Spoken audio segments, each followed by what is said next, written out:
Hello everybody, and just here, and welcome to Majo to Yajuu, the Beast and the Witch. I believe that's what it translates to, if I'm not mistaken.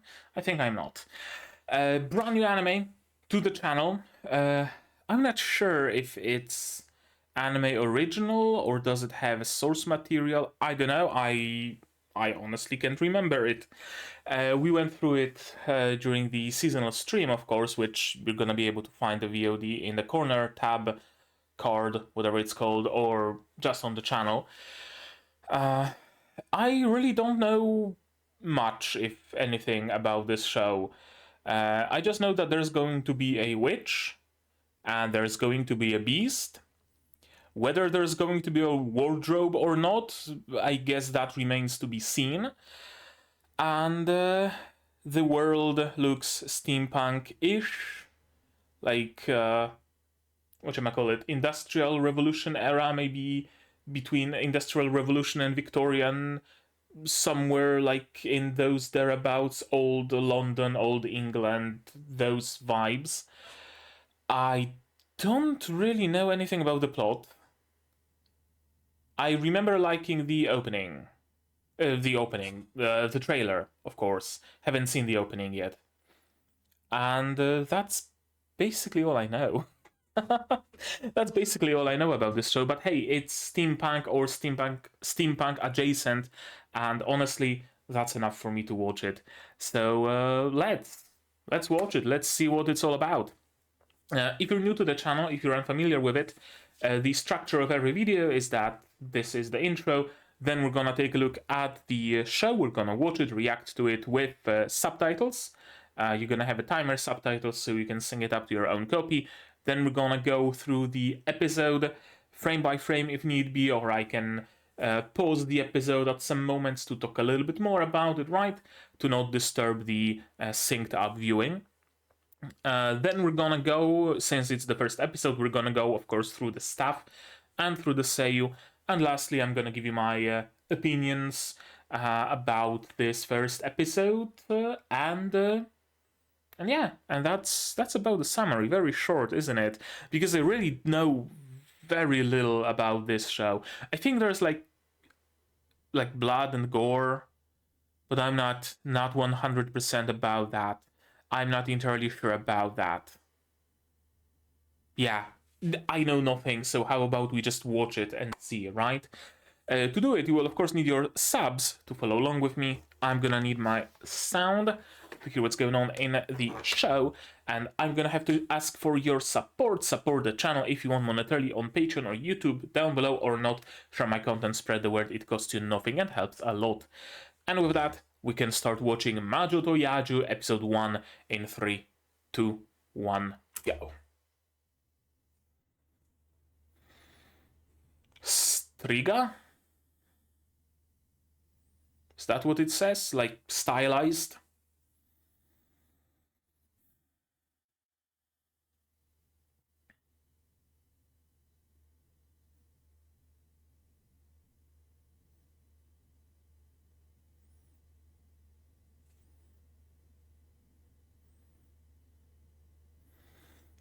As they are wont to do.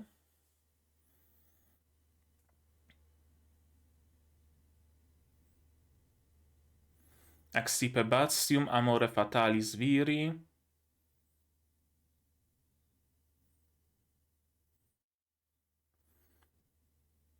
And okay, straight with the opening.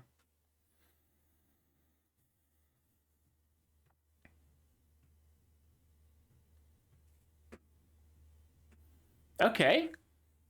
I'm gonna get it a little louder.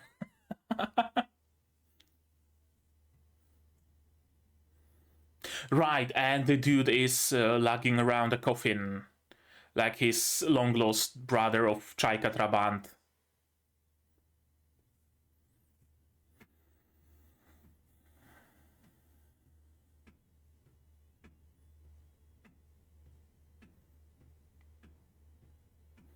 Now, I already like the style of it.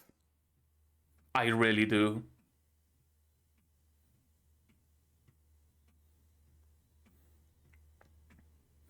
very like gothic, right? Everybody's wearing heavy eyeliner, everybody has piercings. Yeah, I dig it. I dig it.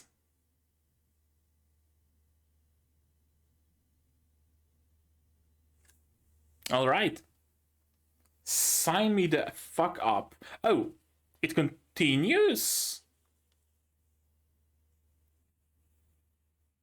I guess it continues, sure. Okay, just for a little bit.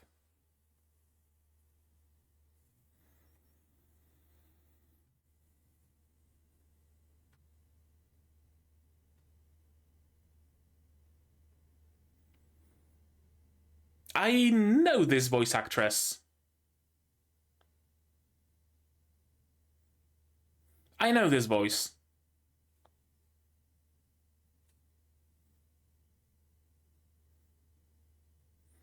She played a role in Witch from Mercury, didn't she? It's not too true. But it's someone, I think.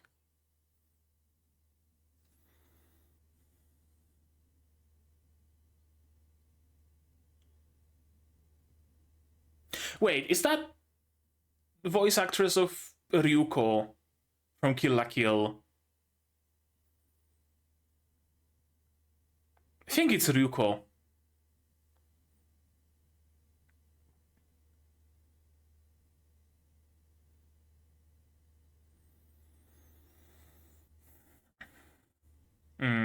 Because all of the city probably benefits from her being here.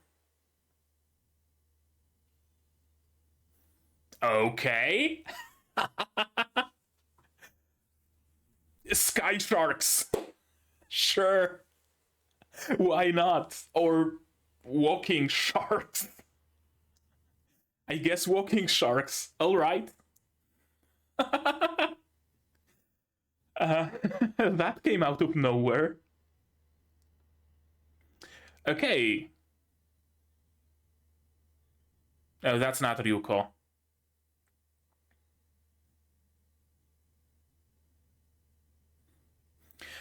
Okay, so beasts are the creatures that mages can transform into. Is that it?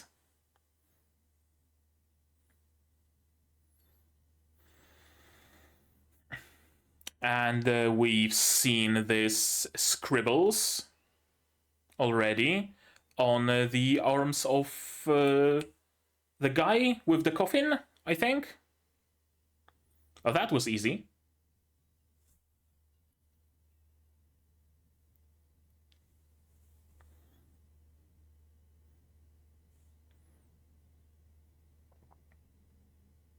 Oh, his earring is going from the thingamajig in the ear to the hook around the outer thing, not from the flat thing of the ear. I don't know the anatomical names for those parts of the ear in English. Usually that earring goes like from here to here, not from here to here. Too late. I'm gonna like her, I feel.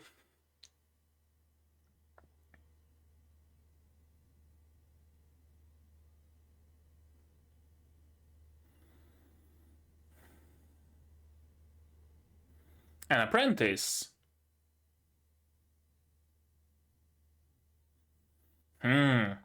We're summoning Walpurgisnacht.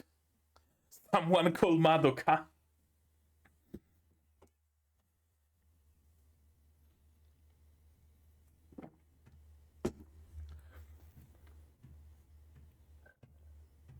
Okay.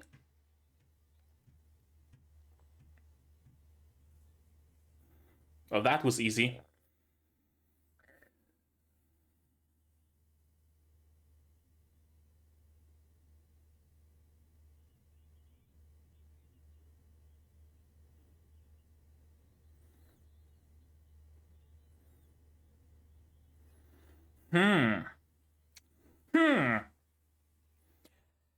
that's very similar start to fucking Metallic Rouge.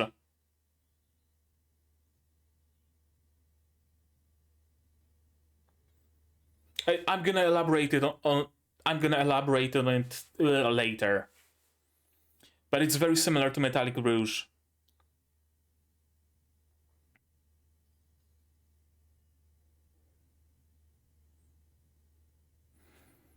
But kinda like better executed.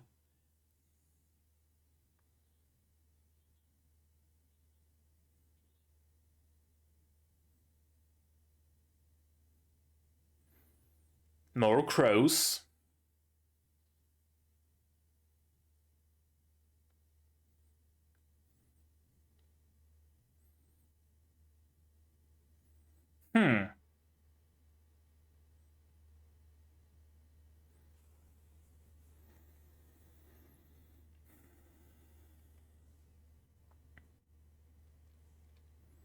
Sealed, not dispelled.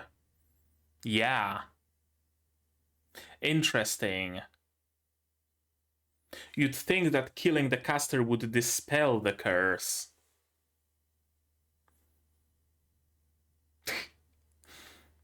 Okay, a tourist guide. Okay, so she cursed the city but then turned a new leaf and is just leaving peacefully?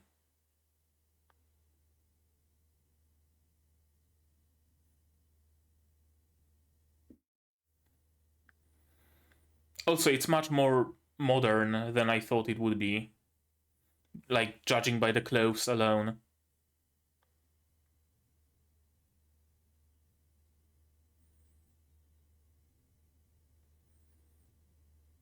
And that the cigarette has printing and filter on it.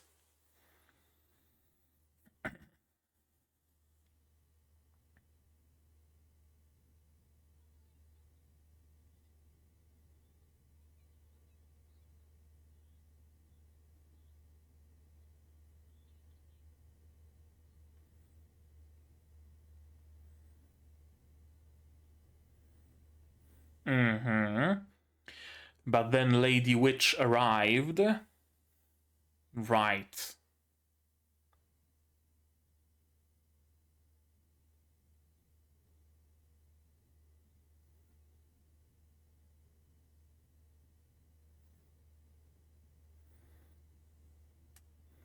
I recognize her voice as well.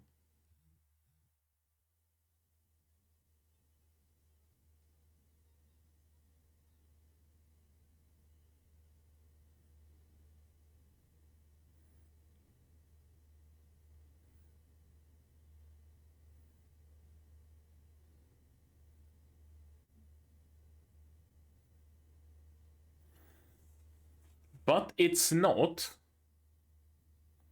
Hmm.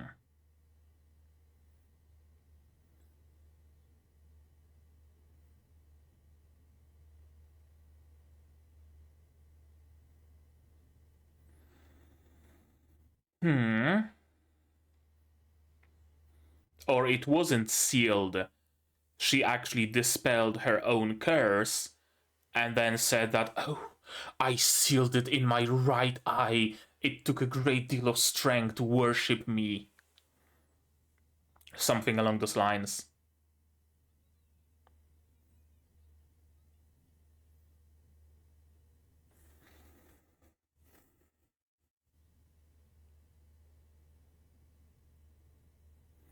For human sacrifice, probably. Yeah, that's a red flag. That she's the only one who knows.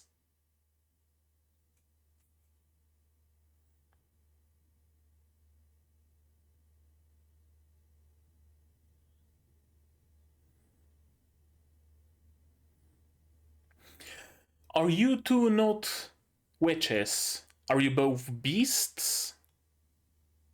Are you just mages? Like also using magic but a different branch of magic?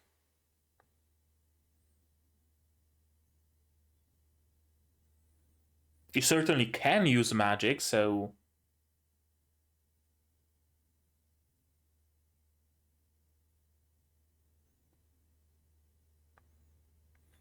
She's the beast, all right. Just eating raw meat.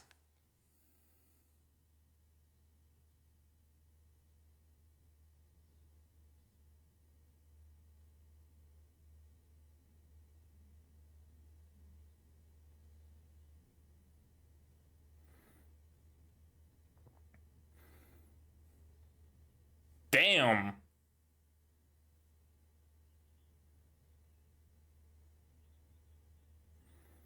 So she even has a hold on the police.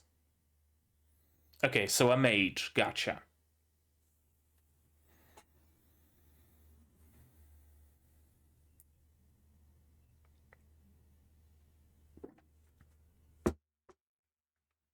Get crowed. Nice music.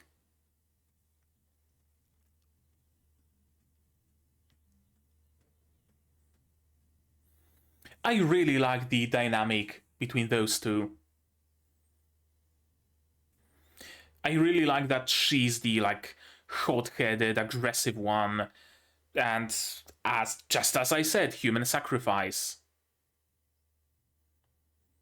Oh,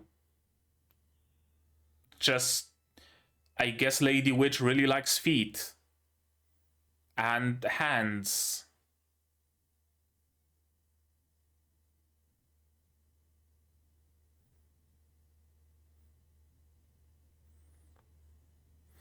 Hmm.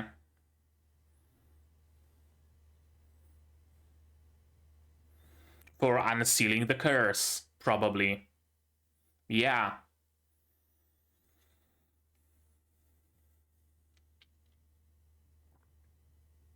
Is me. Oh, close enough.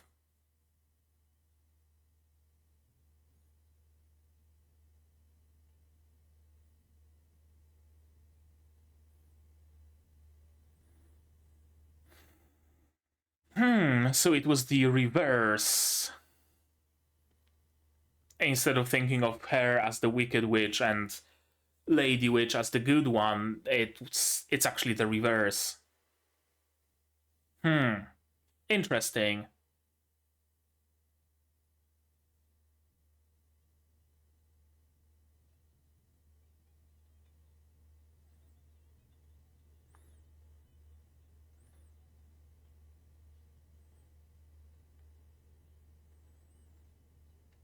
$417.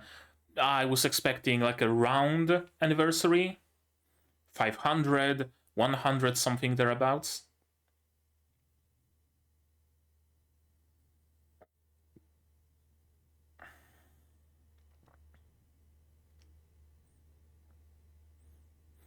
So the shark dude had a good idea, didn't he?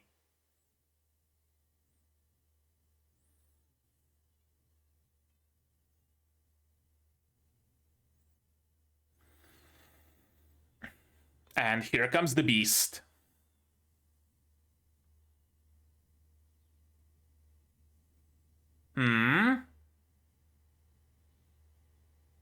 Oh. Well, that was fast and not animated.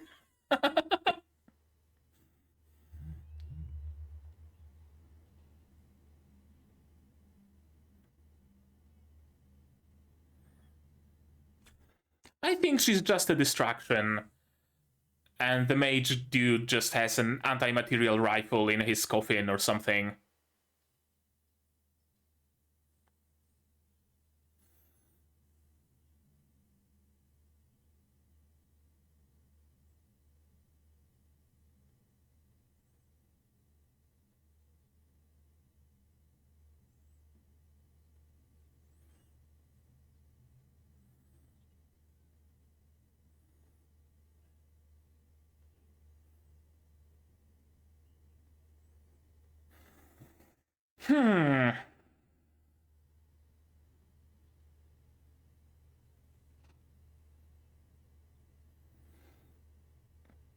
I mean, yeah, it's not prejudice, it's just facts.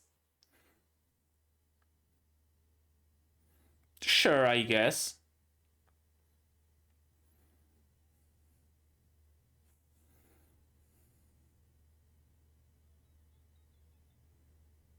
Yeah,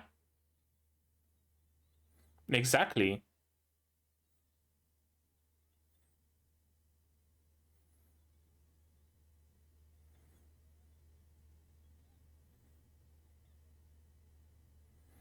To gather you for human sacrifice.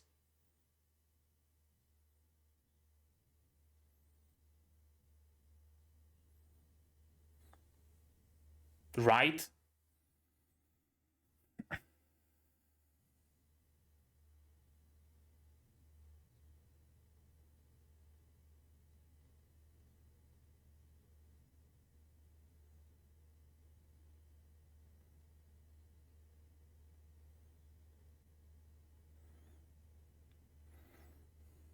Okay, so it's still revenge.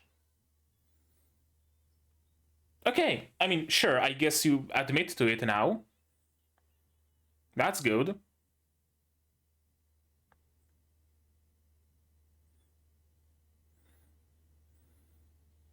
Time to enter beast mode.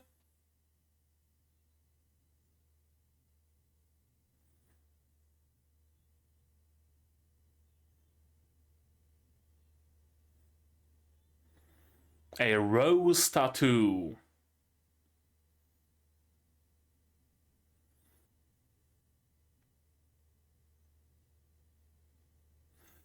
Okay, so she's cursed. Gotcha.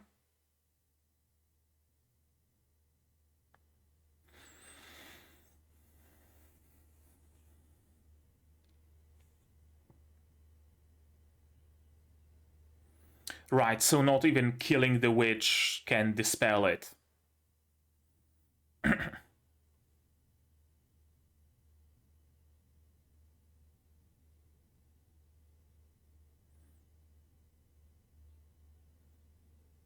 Which is very unlikely. Yeah. It's much more likely to just fall in love, isn't it? Well, then I don't need you. You can die.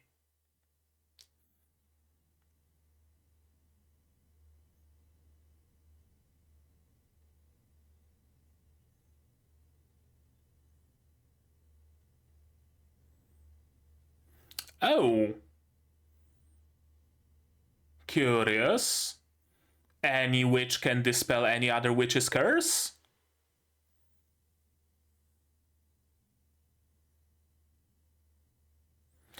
Has she been cursed with immortality or something? Is that her curse? Okay. Yuri can dispel curses. Sure.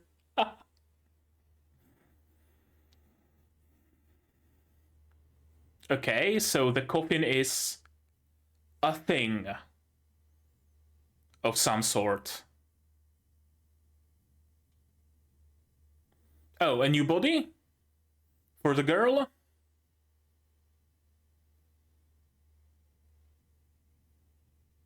No, a dude.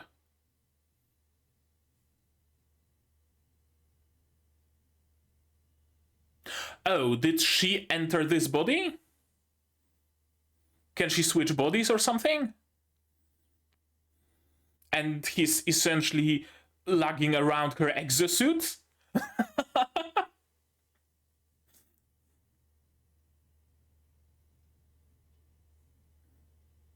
Okay.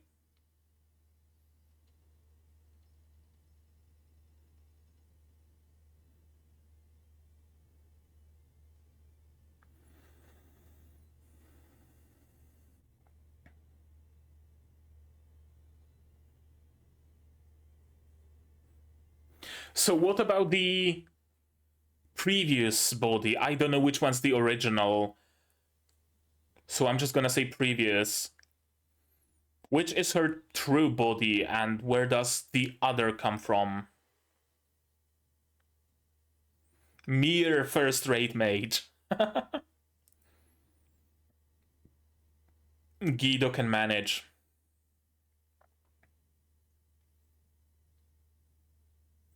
A beast. Right?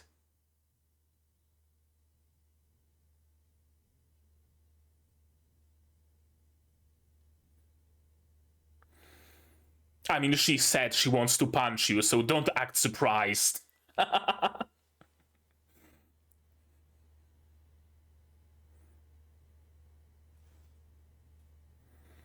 I would like to know as well. Believe you me, I would like to know as well.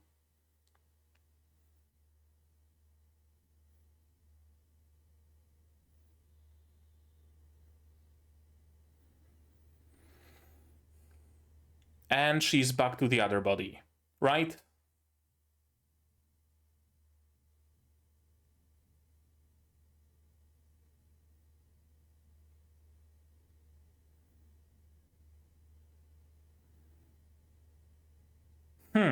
Right.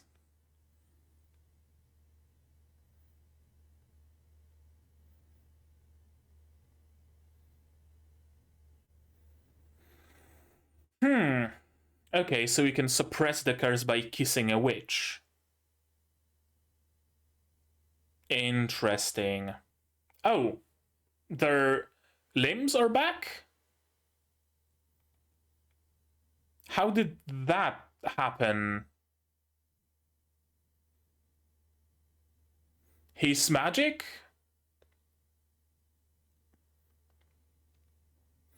Okay.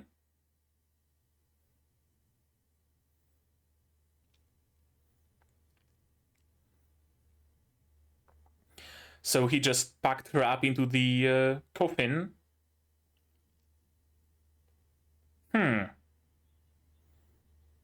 I dig it. I dig it. Oh, I dig it so much.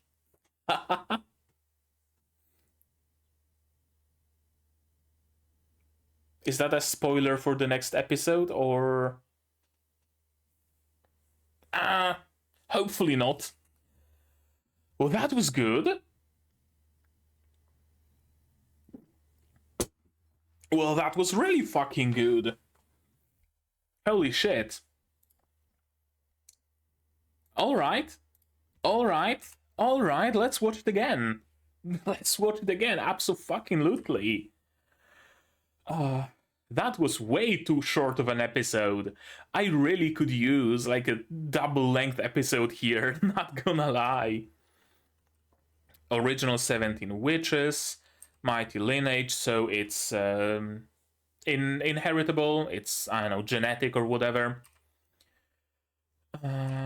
Right. Sometimes aid people, sometimes curse them. Yeah, that's cool. That's interesting. That's essentially how witches are in European folklore. They aren't just evil beings, they are powerful beings.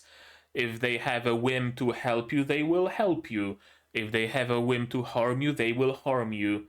If they have a whim to help you for a price, they will help you for a price and harm you if you don't pay that price. Interesting. A loving kiss from Prince Charming. Accipe bastium amore fatalis viri corde probo. I don't know Latin, I just know how to read it and pronounce it. And a second one, exple detestabilis strige volubilem libidinem. If the hateful witch has a change of heart. Gotcha. So it was letter G. Strige. Strigae. Oh, I don't think you spell A-E as AE. Just strige. I'm not sure. If the hateful witch has a change of heart. Interesting that killing the caster does not dispel the magic. That's usually the mechanic, isn't it? Right? You kill the witch, the curse is no more. Not in this case, though. Cool. So she's not necessarily looking for the witch that cast the spell on her to kill her and dispel the curse, but rather she's looking for those other methods that could also use the original witch. Sure. Already something new, already something fresh. Also, a little bit about character design early on, why not? Fairly unique character design for this dude. First of all, very long eyelashes for a male character. You only really see designs like that in yaoi bait shoujo series. So that's Cool, interesting. And the hairstyle. There are no spikes in his hair. Isn't that something, huh? And yeah, really cool piercing. The Witch and the Beast. Really cool opening. I thought at the beginning that the music might have a little bit more of a, a little bit of more of an edge to it, but in the end it turned into, I guess, slightly heavier J-pop, which is whatever. It's serviceable. It's not gonna get any awards for sure, but sure, it's serviceable. Yeah, whatever. And plenty of other characters. What does it say on those? Wind, do not something something. Do we actually see that? Savangars, Ziva, Minas, Bao. Those characters look like when you tell AI, sorry, not AI, a GAN to create something with text, it would just generate this sort of bullshit, right? That's how these characters look. They just don't say anything. It's just gibberish. They're not even trying to use like food arc or runes or anything of the sort. Just random gibberish. Cold open. Well, not fully cold open. We're not like starting it in medias res, but we are starting it with characters who are already established, who are already en route to some task, right? We're not starting with, oh, you have potential, let me invite you to our organization that hunts witches, and the training arc, and then the first task. Oh, you are still too weak for that task, but we have nobody else, so come with me, just don't die. And she turns out to be a prodigy, or whatever, right? We are starting when we already have an established goal, an established task, and we are already in the process of executing it with characters who are already established as well. Guido is her name. The Witch and the City of Blazing Red. Right. We're looking for a witch, and she's the apprentice. Okay. And everybody in the city really likes the Lady Witch because she's very helpful. Because, of course, because that's her whimsy. That's her whim. I always like scenes of like sequentially shattering glass. I don't know, they're just cool. They're just really cool. And this is a beast. Yeah, not capital B, beast, but still a beast. A mage who... Okay, so a beast is not like a proper term here, not like a proper noun. I thought that it might be some sort of a division of there are witches who use their magic to, I don't know, to cast fireballs, for example, externally. And then there are beasts who are people who can use magic but focus it on the inside. For example, magical strengthening or transformation into monsters or stuff like that. But no, it doesn't seem to be the case. We have mages and witches instead. Beast is just a beast. Gotcha. And yeah, this is Lady Witch. Using Madoka Magica Witch World scribbles inscribed on her body to cast a glowing ball. Very unassuming, tiny little spell that just did this much damage. And yeah, Lady Witch is a hero of the city. I really like the style of this show. I really like the style of characters. I love how just fucking everybody is wearing heavy eyeliner here. Everybody, no exceptions. Well, maybe besides those like background characters. The architecture is amazing. It's like a mixture of I know, industrial revolution and modern, like, I'm not a architecture major, but I would say like fucking, I know, Art Deco and stuff like that is mixed in. Uh, Reminds me of the architecture in some areas in my city, actually.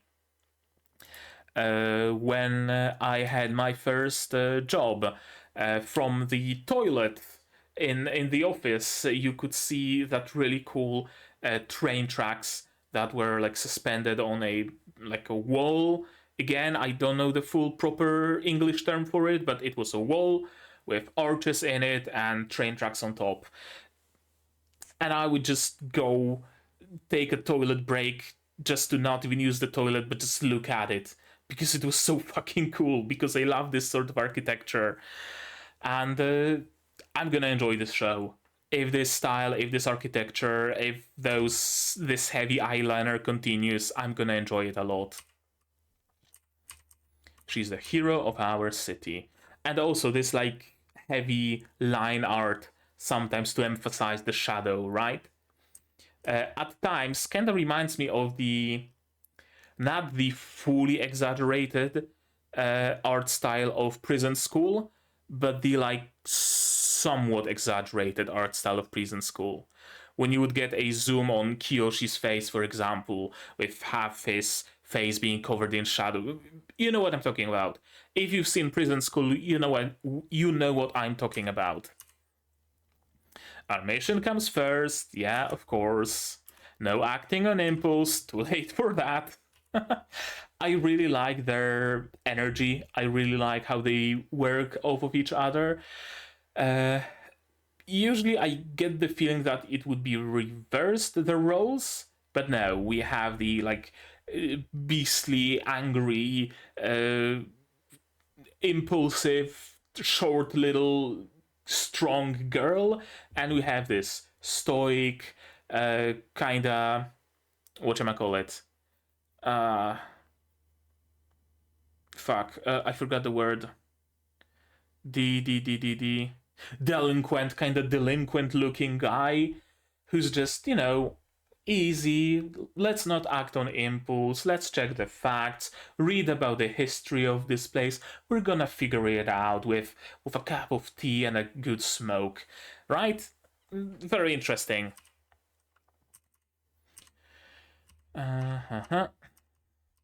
And here comes the beast. Na na na na.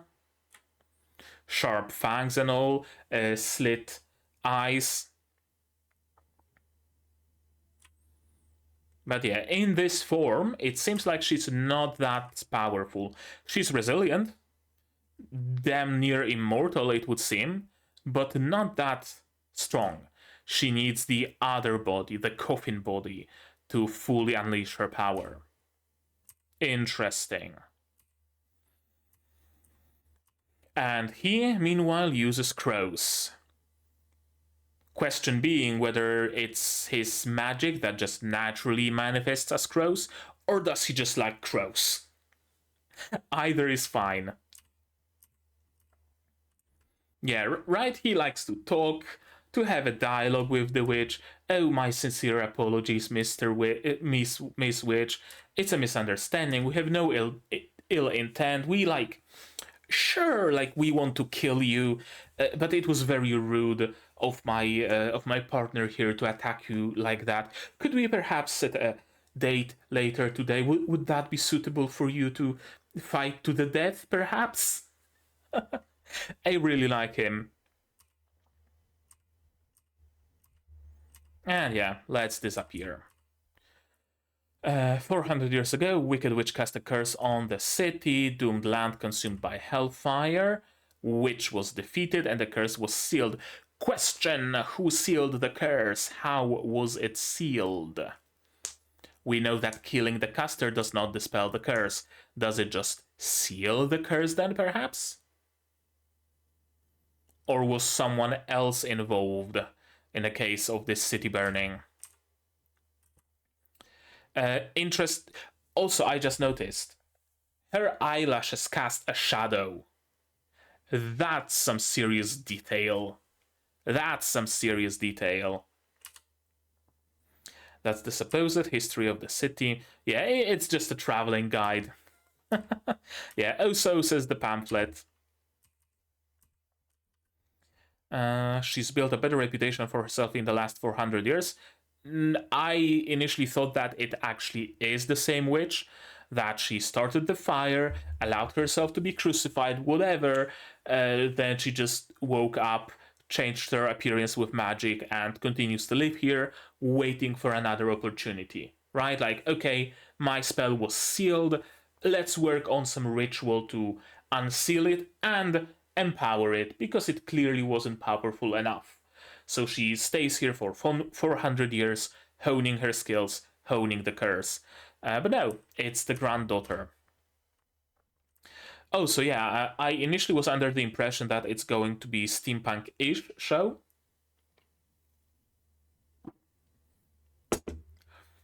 But the clothes look very modern. Hat with a pom-pom, backpack with the hanging loop, boots that have the like little pull tab, hoodies with strings, right? This is not Victorian England attire. Certainly not.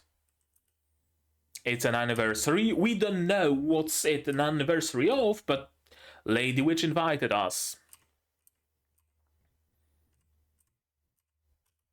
That's exactly, yeah. In the past, the city treated witches terribly because of the wicked witch, but my mistress came here to prove that there are good witches in the world. And then it's revealed that she just does human sacrifice. I mentioned that it seems so incredibly similar to Metallic Rouge. If you haven't seen Metallic Rouge, it's gonna be spoilers, so I'm gonna hold my hand up, maybe this one. Sure, this one works, you can see it through the screen. For spoilers, when I put the hand down, you know the spoilers are finished, okay? So, it really seems to be doing the same or similar thing to Metallic Rouge, but better. In Metallic Rouge, we also have a couple of characters who are after a seemingly innocent member of society, right? Just a random songstress, and they want to assassinate her for whatever reason, and they actually do assassinate her, and we don't know what's what. We don't know why they did that. We don't know what evil did the songstress did to deserve that fate. We know absolutely nothing about it. This is similar. Two characters who come to a random city to assassinate one person who is also living a very good life. She's a member of society, she helps people around, she's well loved, etc., etc. But we actually get an explanation, we actually get motivations, we actually are shown why the person they're hunting is evil and needs to be stopped, needs to be defeated, deserves to die. Right? It's like Metallic Rouge, but it hooks me in from the very first episode. Meanwhile, with Metallic Rouge, I will need to watch at least like 1 or 2 more episodes to figure out if they're even willing to give us those details, right? It's cool. It's interesting how there's a very similar show that executes on a very similar premise, just better. Cool. Okay, that was the spoilers for Metallic Rouge. Saving many people, including me, because she needed you for sacrifice, apparently. She ended discrimination among witches. She just waited for that moment because now nobody's gonna suspect her. Nobody's gonna be suspicious when she randomly invites 13 virgins to her mansion on the anniversary of some event during full moon and the last day of the month. Right? that's what she needed. That's why she needed to establish herself in this society. The story of that sealed hellfire, supposedly a witch's curse, but you just cannot seal a witch's curse. You just can't. And genuinely, it turns out it wasn't a witch's curse, because sure, they crucified the wicked witch, but the fire was something completely unrelated, something completely different. So both of those things can be true at the same time. Uh-huh. Mistress is the only one who knows. Yeah, that's a big red flag, isn't it?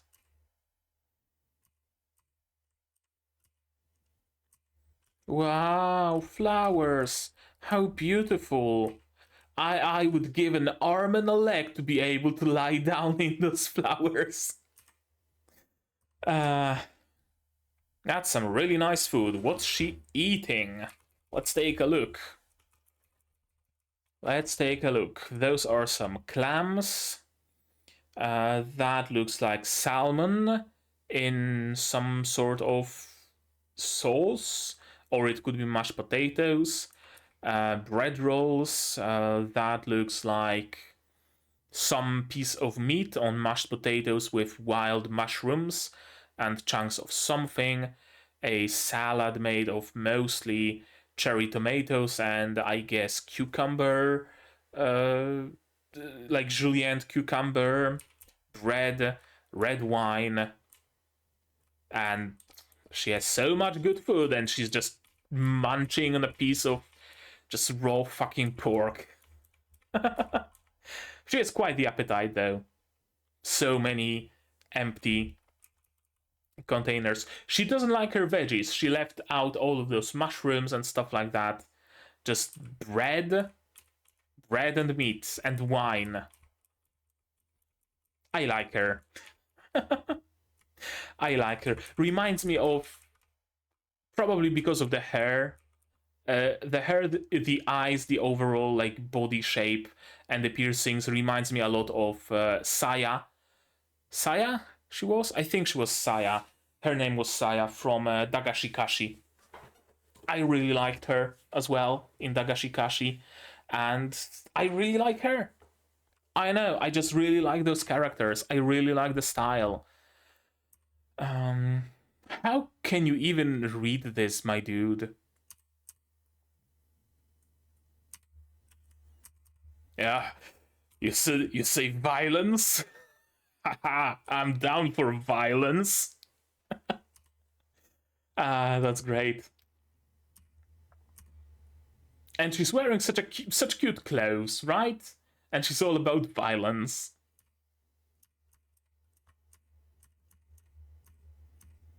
Why feet and palms? Why? I don't know. I don't know. And why is she still alive? That's also a very good question. Yeah, you're just becoming keys. You have a spell in your bodies. I told you that it's gonna unlock your 7th chakra. There is no chakras. It's just a lose your limbs spell. To release the Hellfire. Why? Yeah, because revenge. Because revenge. And she was the one who sealed away the blaze, but we don't know what the blaze was, actually.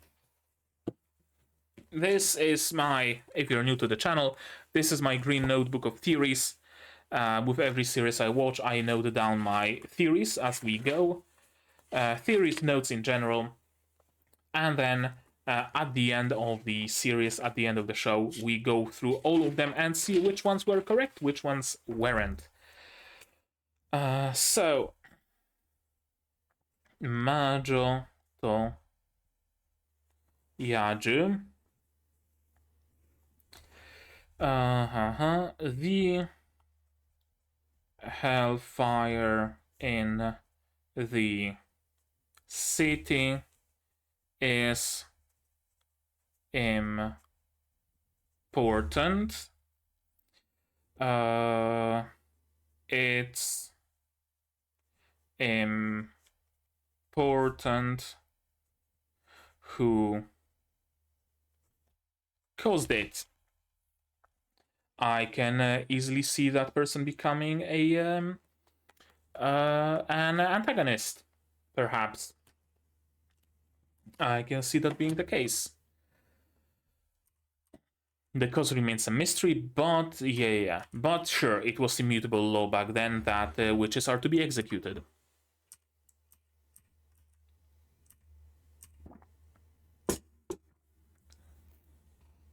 if you reveal the truth, yeah, we could probably find a better thing, right? Maybe we could at least, like, we cannot bring that witch back to life, but we can at least, I know, raise a statue to her name or something. We can work to dispel the, evil image that the witches have, right? We can spread this news far and wide, create a documentary about it, shit like that, right? We can actually work towards making life for witches better. But you just want revenge, though. She doesn't want better. She doesn't want equal. She wants revenge. That's all. Exactly 417 years. Yeah. And here comes Hellfire. It's fire, hellfire, that's burning in my skin. Where's that from? I think it was from Friendship is Witchcraft, wasn't it? The Hellfire song that I think Fluttershy sang? I think so. Or Pinkie Pie. No, Pinkie Pie was singing songs about being a gypsy. That was Fluttershy. I need to rewatch Friendship is Witchcraft now. Today marks the ultimate anniversary. Not if we can help it. What's this scene going on here? Flying in, black, petals, breath, tree. Like, I know that the witch cast some spell that made a tree sprout up and grab our main girl, but it really wasn't conveyed well.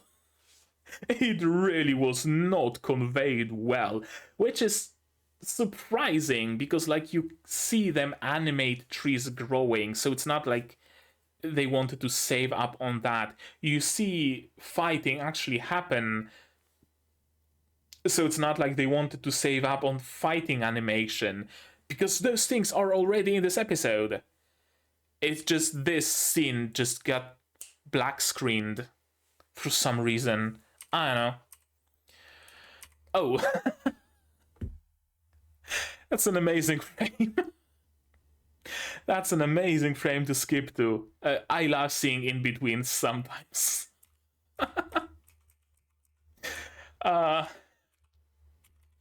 Yeah, some in betweens can be funny. But they're supposed to be, right? Like, in between frames are supposed to convey the motion. In between frames are supposed to bend the body in ungodly ways to convey the motion properly. So because there are in betweens like that, I know that it's been like properly animated with love and care.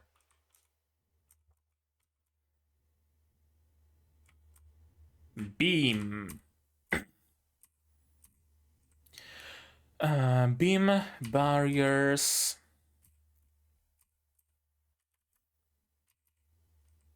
And yeah, he seems to have... Are those tattoos on his hands permanent? Because when she casts spells, that's only when this like black scribble tattoo appears on her. Meanwhile, he seems to have those permanently on his arms, unless they show up because he's actively channeling the barrier magic. That could also be it, I guess. Everyone has something to hide, and especially from witches, yeah. That's called prejudice. Yeah, it's not called prejudice when you're like fucking actively being a menace. You can't go kick a guy in the teeth, and when the police comes to grab you, you say it's prejudice against tooth kickers. You can't do that. You just can't. Yeah, what's prejudiced about this disaster? Now, sure, prejudice towards witches caused this hellfire. No, it caused you to lash out. It didn't cause the hellfire. You still had the choice to just let it go, to just break the cycle of revenge, break the cycle of violence. Because with your revenge, the only thing you achieved is that the prejudice against witches will continue. That's it. That's all. But of course, she's not being like, logical about it. She's driven by vengeance, by feelings, by emotions. I'm only giving as good as she got. Yeah, you're just lashing out indeed. Everyone in the city adores you. Revenge isn't logical. She actually says the right thing here. Revenge is not logical. It's not about making the best choice. It's about feeling good temporarily as you're getting your perceived justice, right? Gaining your trust made breaking the seal far easier, yeah, I would bet. Getting revenge on those people is nothing because I can't even see their faces, but seeing you in anguish, that's revenge. I wonder if she picked her keys, her apprentices, from maybe the lineages of the people who burned her grandmother at stake. That would at least make sense, because if they're just random girls, then what kind of a revenge are you exacting here, really?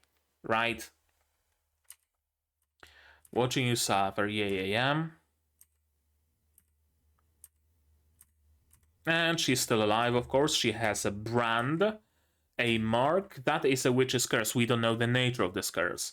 My first assumption, of course, the curse is that she's immortal. Because she's proven time and again that she's incredibly resilient and very hard to kill. But perhaps her curse is that she is without a body and she just jumps between corpses, essentially. Like, this is a body of some random girl who died. That corpse in the coffin is just a random body, and she doesn't have her own. That could be it. I don't know. Or has she been cursed to inhabit this body, and the body in the coffin is her real body? Could be that as well, I guess. Eternal malediction. 2 ways to undo one. Kiss from Prince Charming. Yeah. Heartfelt kiss from your partner in pure mutual love. That doesn't really seem that hard, does it? Like, compared to the alternatives. It really doesn't seem that hard. A witch having a change of heart, that's hard. That's borderline impossible. Having someone who loves you, not so much, is it?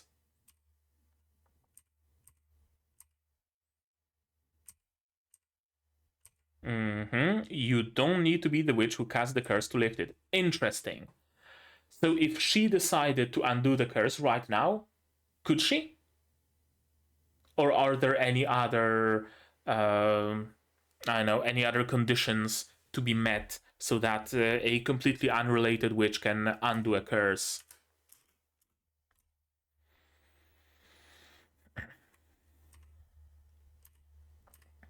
And the third way, a kiss. I love how it has those flowers and petals and everything around, like it's a very romantic moment. It's anything but. Yeah, something sprouts out of this stake and gets dragged into the coffin.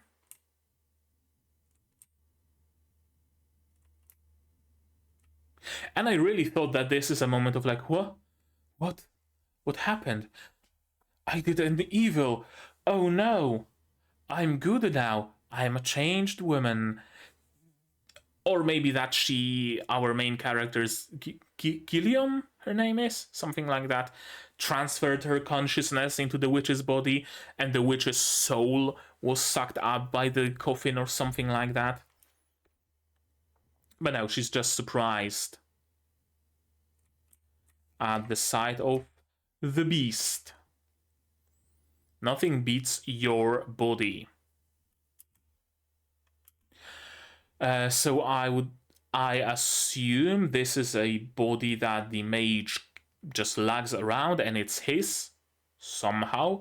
Meanwhile, the girl can just jump between bodies for some reason.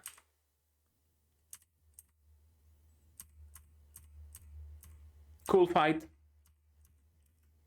Like, strategically hidden.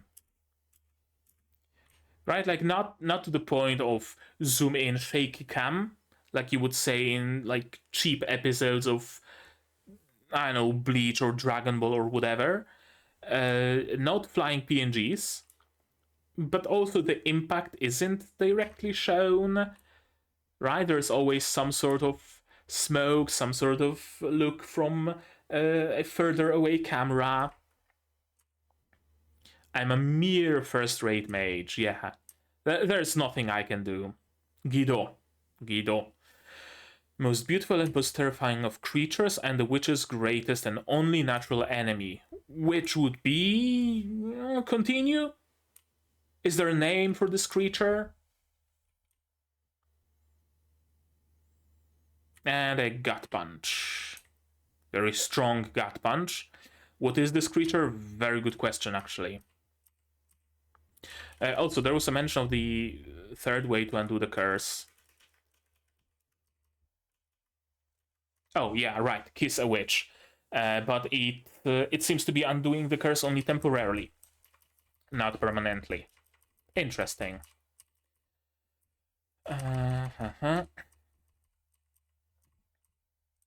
Or is the kind of creature the, like, capital B beast? That's why the beast and the witch.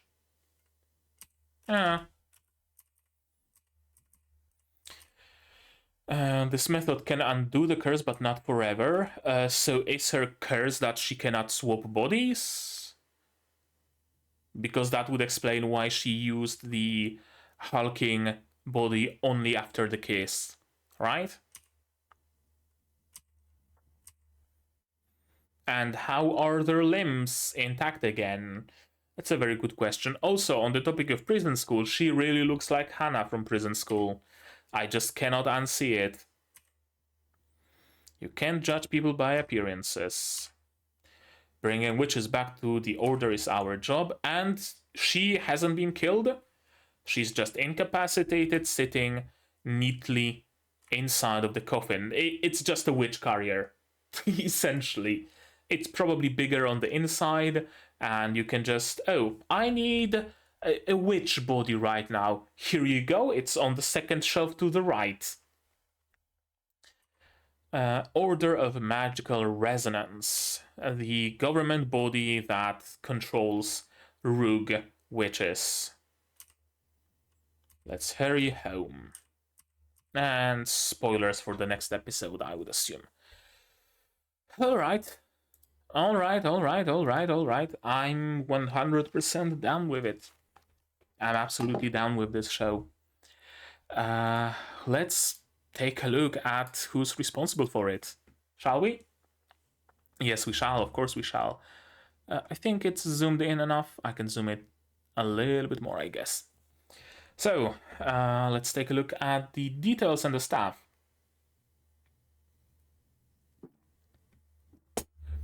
Witch, magic, seinen for sure, female protagonist, revenge, gore, urban fantasy, fairy tale, zombie.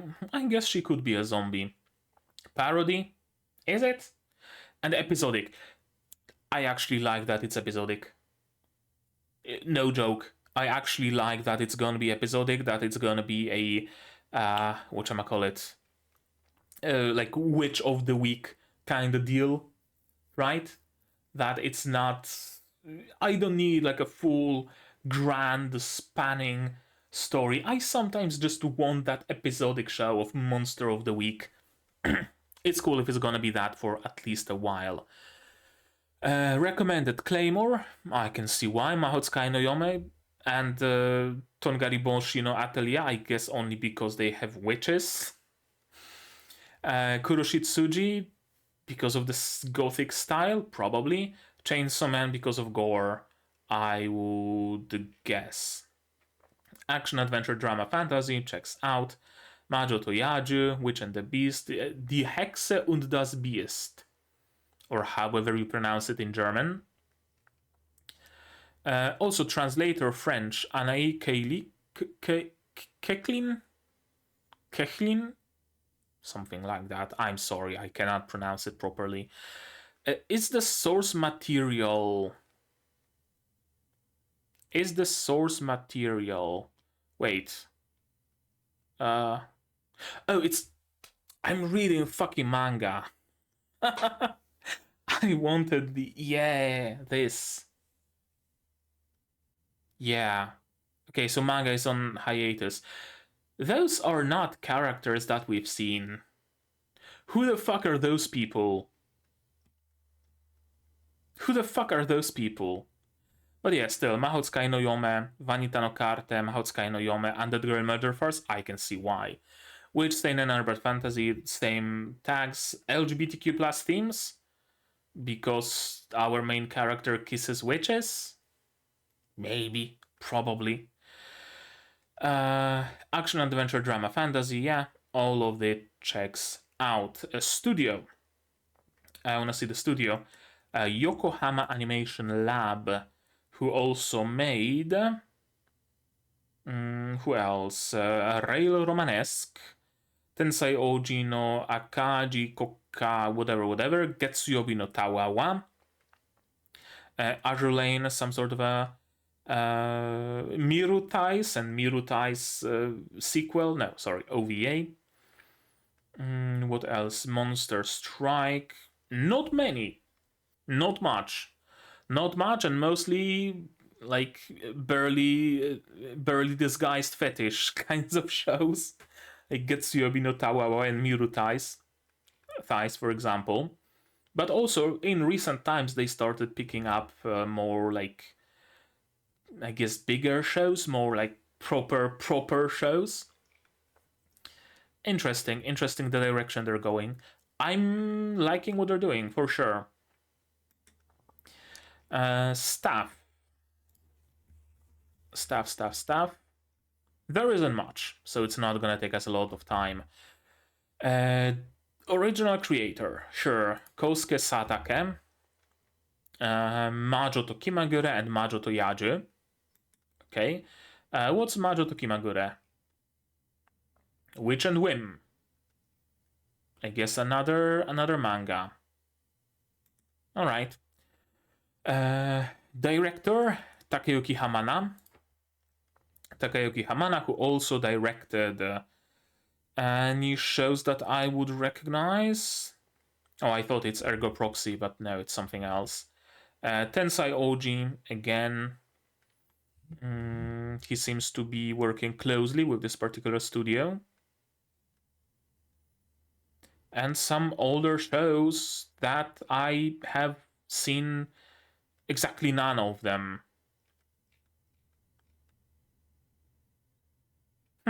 Interesting. Not that much to his portfolio. Next we have character design. Oh, I certainly won't check that out. Hiroya Iijima, who also designed characters for monsters, for Ishura, key animation for a couple of episodes of Spy Family, Boku no Hero Academia, monster design for Mieruko-chan. Mieruko-chan had, like, monsters were the most important part of the story, probably, of the style in general, so that's big. Character animation director and key animation for some Gundam show, key animation for some episodes of Jujutsu Kaisen, Kizu Monogatari, Mazinger, Neko Monogatari, Seiko no Quasar, chief animation director. There we go. Seiko no Quasar mentioned. Afro Samurai One Piece movie, I believe. Gantz. That's an older show I heard basically nothing about. And some older anime as well. Series composition. Yuichiro Momose. Who can we thank for this weird combat transition? Yuichiro Momose also did series composition for Rokudo no Onna Tachi, for Kumodes ga Nanika, for Thermae Romae Nove, I guess, Infinite Dendrogram, Hajimete no Gal, and a lot of manga, story, curiously. a story writer for Hypnosis manga.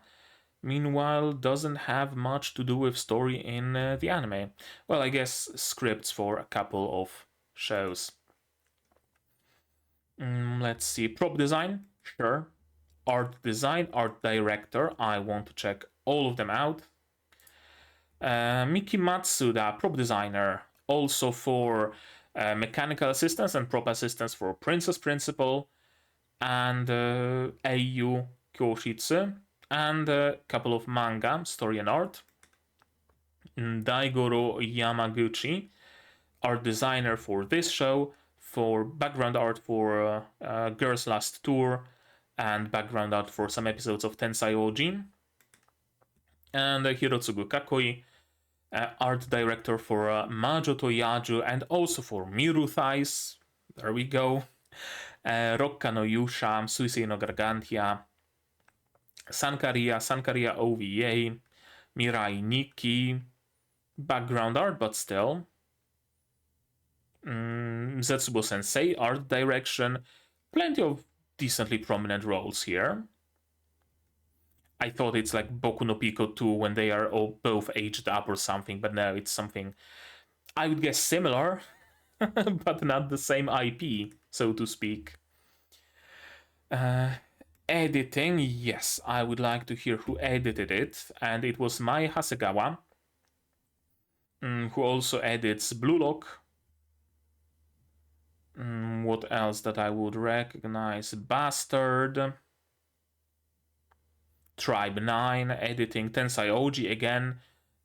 He seems to be doing, he or she seems to be doing, she seems to be doing plenty of work for this studio.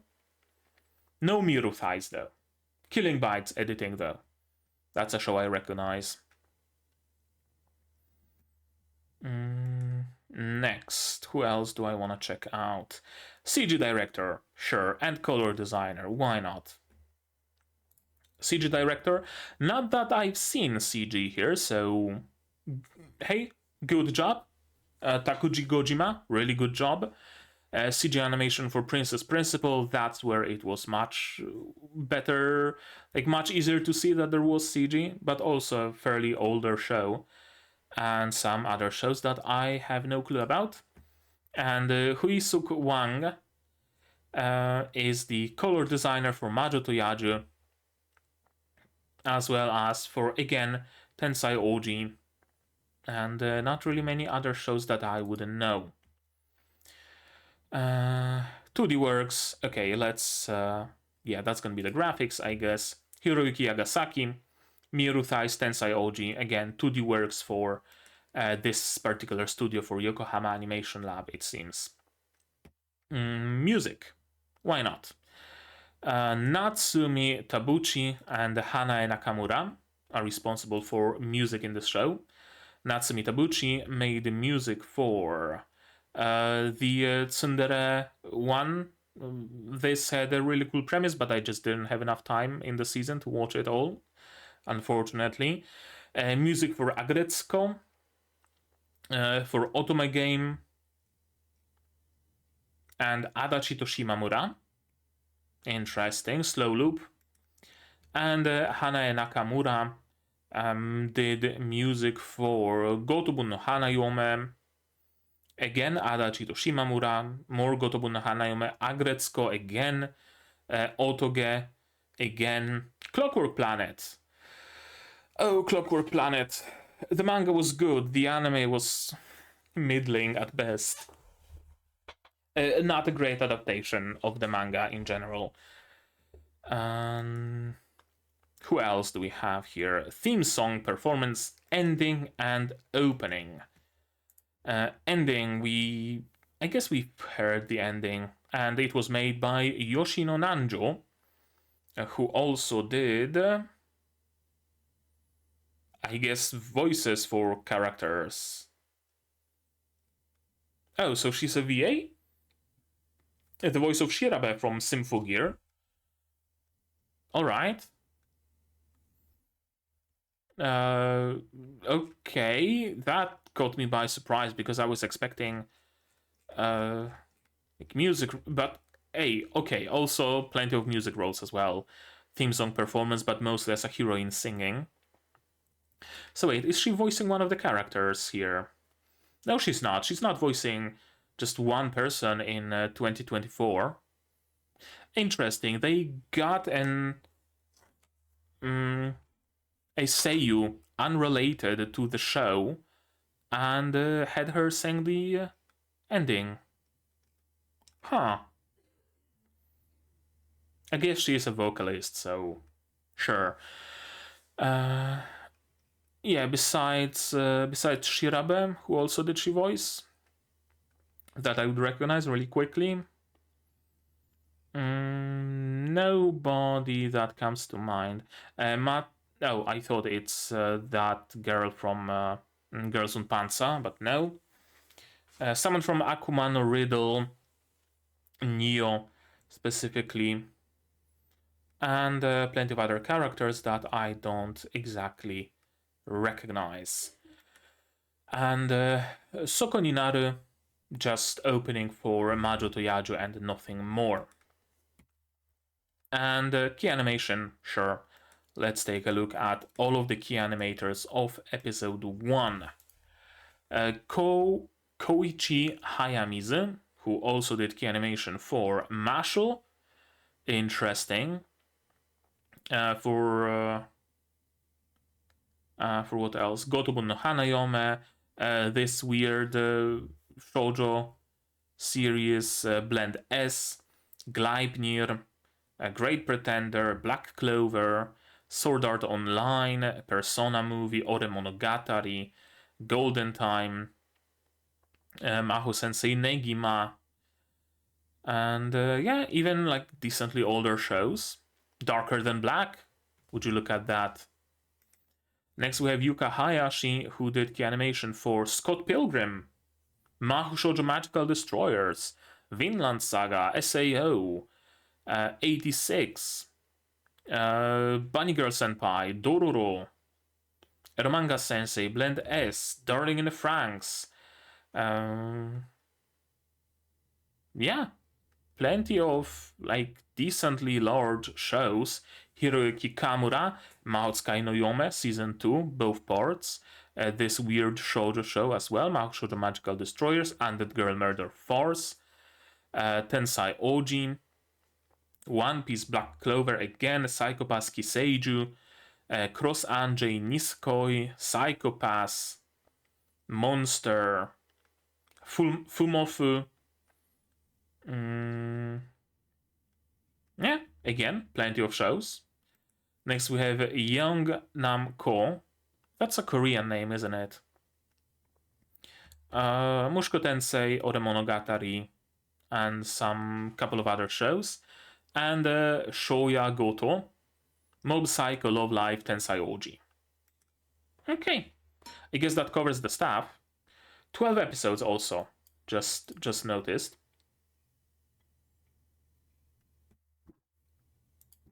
Characters. Let's take a look at the seiyuu, and I can already see Saori Hayami.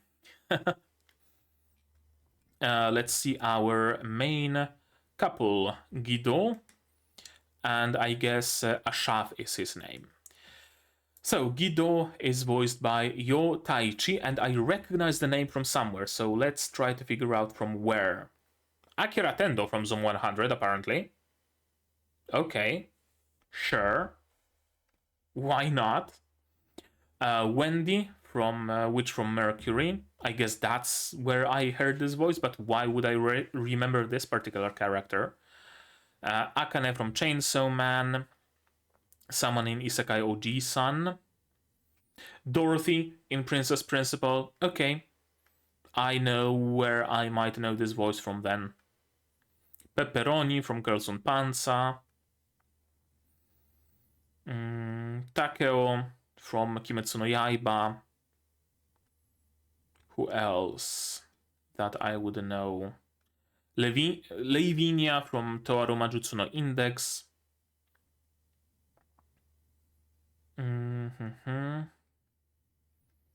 Anybody else that I would know? Anzu from Prison School. There we go. Another tie into Prison School. Yeah, the voice of Anzu. A role in Yu-Gi-Oh! As well, curiously. And Toshiyuki Morikawa, the voice of Ashaf, also voiced anybody I would know. Someone in Gintama, someone in Black Clover, Buddy Daddies, Pipimi, but who hasn't voiced Pipimi. Someone from Bleach.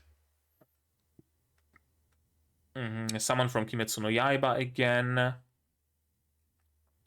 Mushko Tensei. Bungo Stray Dogs, Gintama. Nobody I would recognize at a glance, I'm afraid, though. Oh, I guess William from Yojo Senki, although I haven't seen the movie, so I couldn't recognize him from there. Yukio from Chokan Tonegawa. Harvey Dent in Ninja Batman, apparently. Simon from Mahatsukai no Yome. Yeah, that's a known voice. That's a known voice. Maybe some other older shows. Egor from Durarara. Someone from SAO.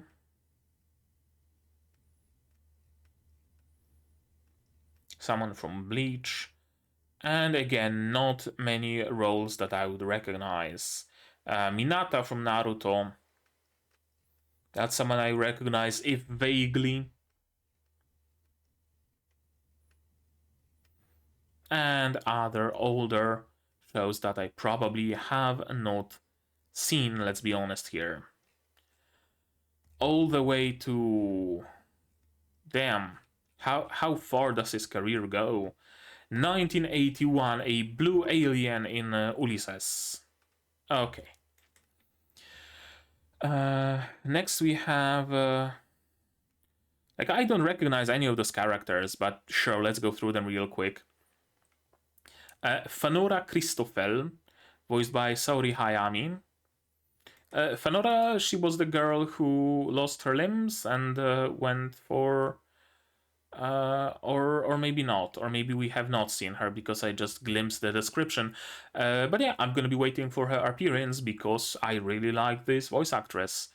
She voices, of course, Victoria Ivanova Serebriakov, also known as Visha from Yojo Senki, Falin in Dungeon Meshi, Your Forger from Spy Family. Some other characters that I recognize as well, if I recall, because it's not the first show she's voicing in this season. Her career is taking a little bit of a jump, I guess you could say. Fubuki from One Punch Man, of course, that's a prominent role.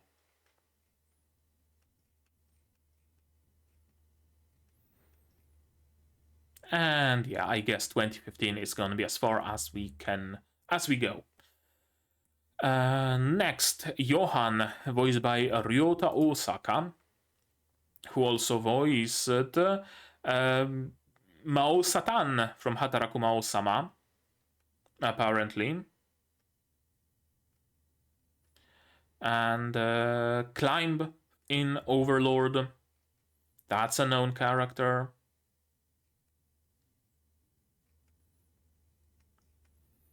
And let's go to 2015 as well.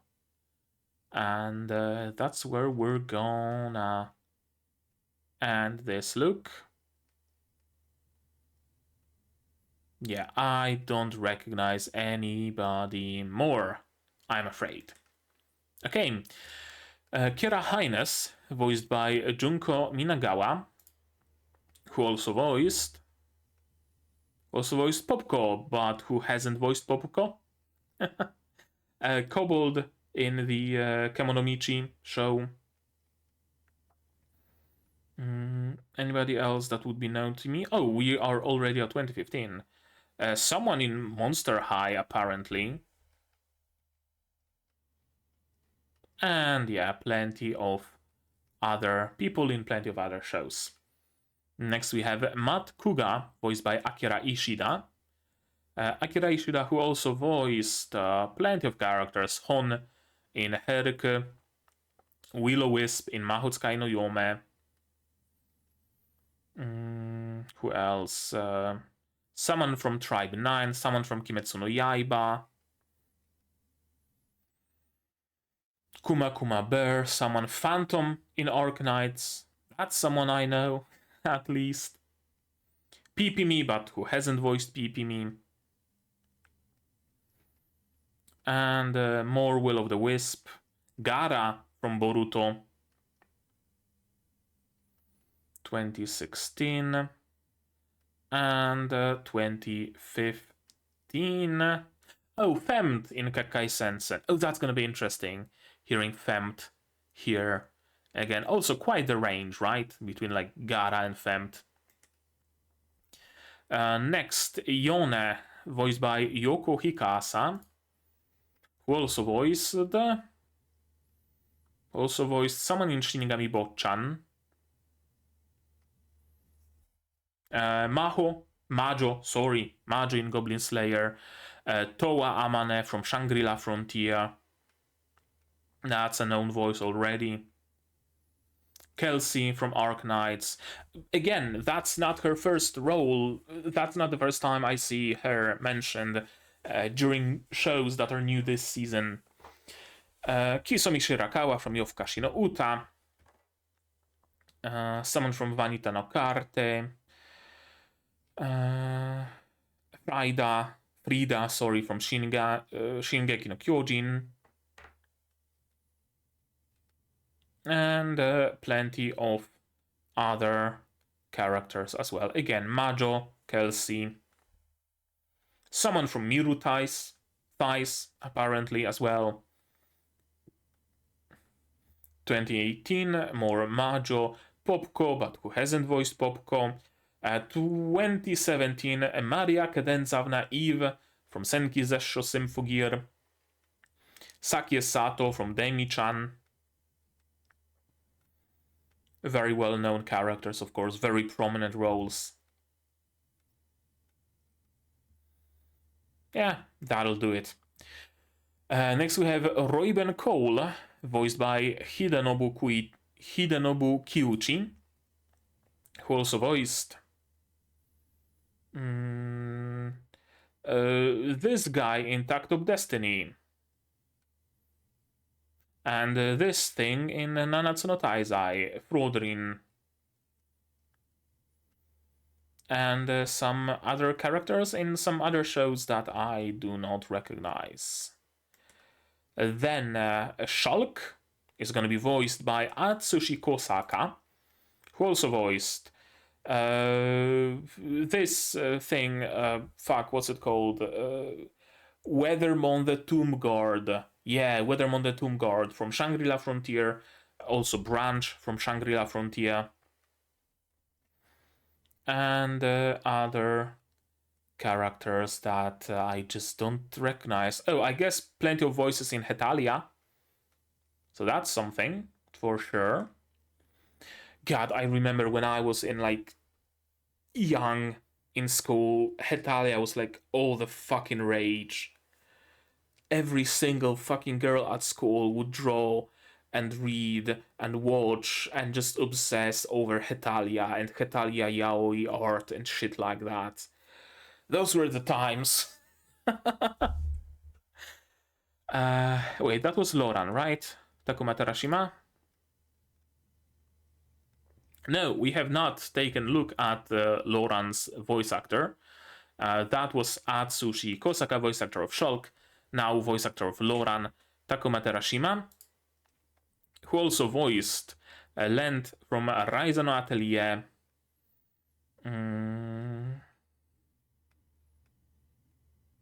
Raido from Aharen Sun. Shiroe from Log Horizon. I am still yet to watch the last few episodes of season 2 and season 3. I just haven't watched them, and from what I hear, I probably shouldn't. Fukuyama from Doro Doro. Doro Doro gets season 2, by the way. Yay. I really, really enjoyed Doro Doro. Who else do we have here? This thing from Atom the Beginning. Saburo from Durarara. And plenty of other characters that I don't necessarily recognize. Next we have Jeff Enker, voiced by Hozumi Goda, who also voiced a mushroom, a narrator, Ase from Doro Doro, Popko from Pop Tepi Pik. Anybody else that I would recognize? There aren't that many roles. Would there really be nobody I know? It seems to be the case. That's consistency. 1983 all the way to 1994, just voicing the same character. Next we have Shiro Majutsushi, voiced by Nozomu Sasaki, who also voiced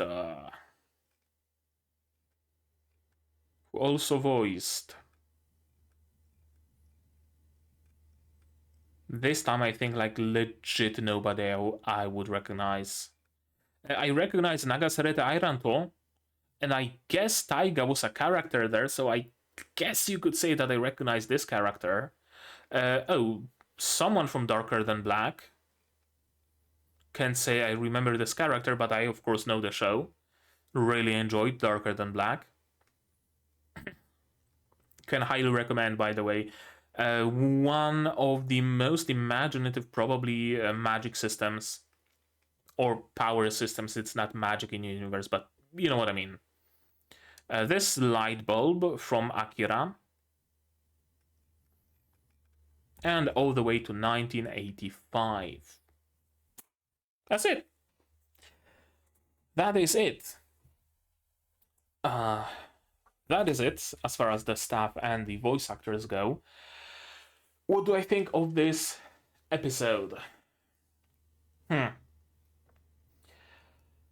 times, you can certainly see that it's done on a budget, right? Like I said, for example, the fights, they are directed in a very specific way to not show direct impact, to not show the things that would be the hardest, the most time demanding, the most money demanding things, right?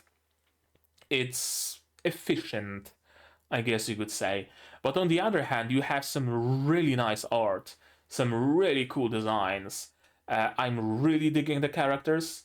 I fell in love with those characters almost immediately, and that is not common. And shit's just good. Shit's just good. I especially really like the fact that it really looks like Yokohama Animation Lab is developing.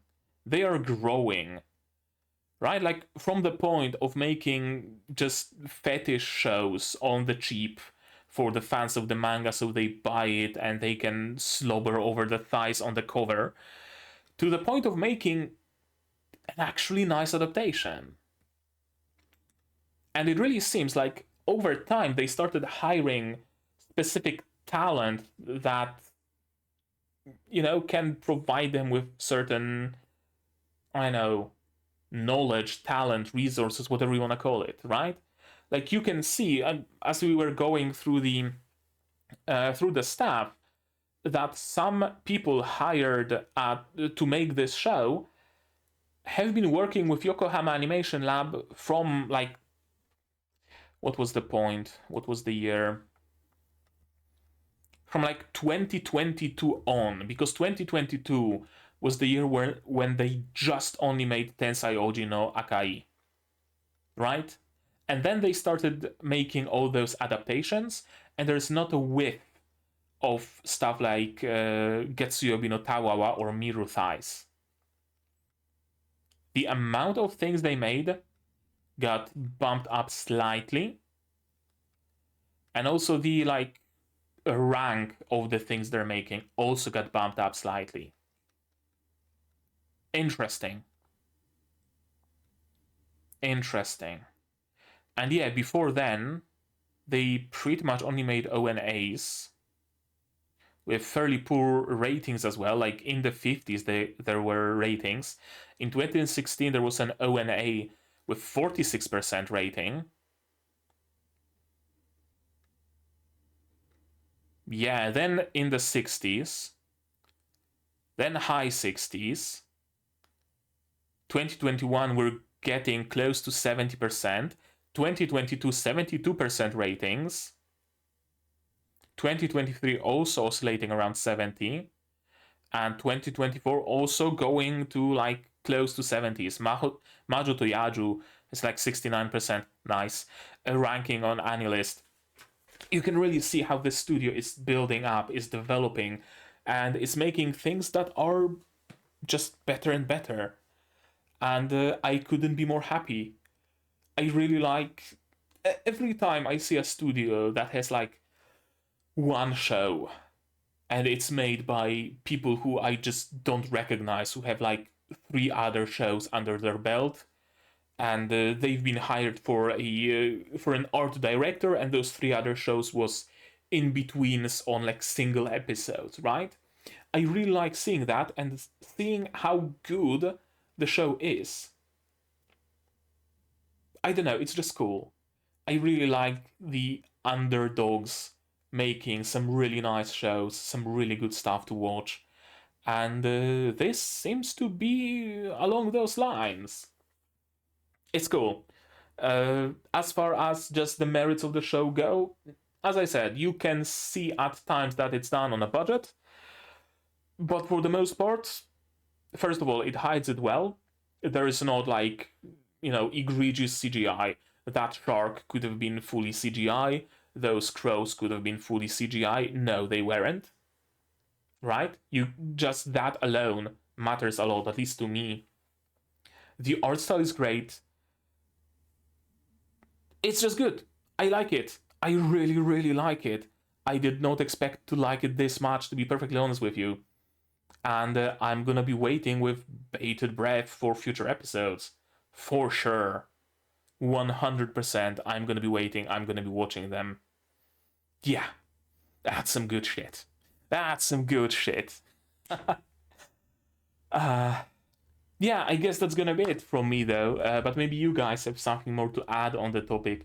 If you do, say so in the comments down below. What did you think of of this episode, first and foremost? What did you think of my reaction, my theories here in my book, stuff like that? Tell me all about it. No spoilers though, there is a manga and I'd rather you not spoil it. You can talk about it on my Discord though, it's here, it's open to everybody, also linked in the description, free to join, so feel free to do that. Like this video if you did, subscribe to be notified of future videos, not only Majo to Yajuu but also Magia Record, Freeren, Shangri-La Frontier, Sasaki to Pichan, Dungeon Meshi, plenty others coming in the future. Click the bell to be notified of when I go live because I stream sometimes, and support the channel if you want monetarily on Patreon down below, where for $10 a month you get early access to non-seasonal shows like Magia Record, and for just $1 a month you get a role on the Discord and a place in the credits. You can also support me directly on YouTube via memberships, super thanks, stuff like that. And if you don't want to spend any money whatsoever, you don't have to. Share my content, spread the word, it costs you absolutely nothing and helps the channel a lot. And with that, that's gonna be it from me for today. So as always, you guys do all the good stuff, and I'm gonna see you in the next one. Cheers! And here's my wonderful Patreons: QB, Without a Net, Group Survivor, Zayrainer, Aquamaster, Dr. Watt, Marsh, UK Ally, Fassel, and Hans Peter. And you can join them without having to dispel a witch's curse.